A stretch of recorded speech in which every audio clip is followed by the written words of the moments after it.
For this lesson, I'll be discussing savings with my middle school students. At the end, I will talk about how to adapt this exercise for high school and elementary students. Let's look at a few areas that the lesson covers. We started by talking about why it's important to save.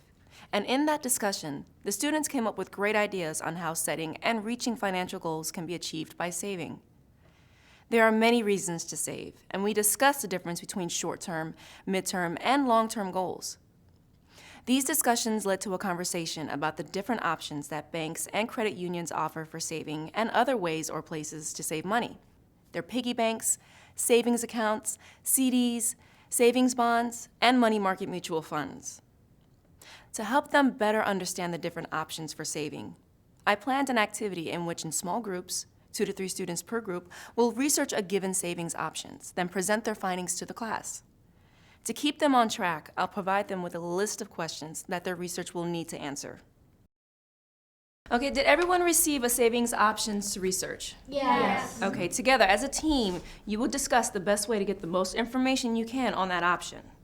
You've each been given a list of questions. Let's review the list and see what they're asking. Is the money safe in this option? Is it insured by a government agency like the FDIC? And if so, how does that work? How easy is it to add to savings? Is there a minimum amount necessary to use this type of saving tool? What fees apply on a regular basis? On a per transaction basis? Can you access your money? And if so, how quickly? For example, if you have an emergency, how easy is it to get to the money? Is there a time limit before you can access it? Or is there a penalty for early withdrawal? And lastly, what interest rate will you be paid?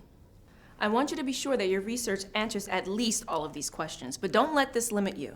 Get as much information as you can.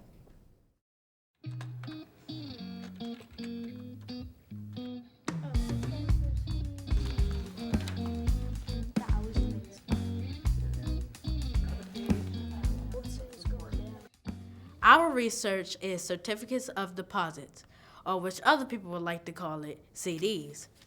There were a lot of bank ads for the CD, and I also saw some brochures when I was with my mom.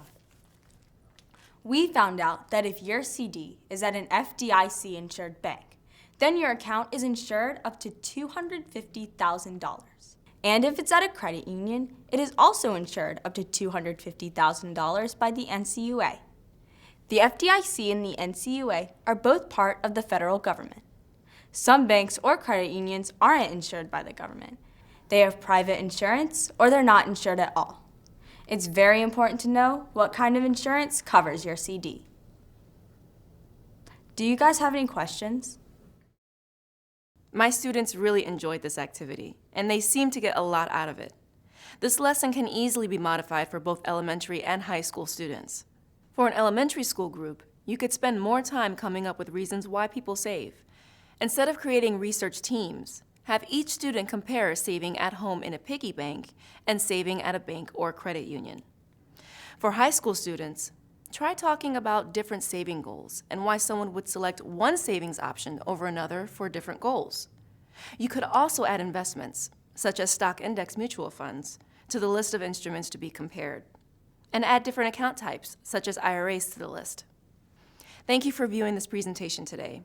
For more information on teaching savings and other financial topics, please go to www.fdic.gov/teachers.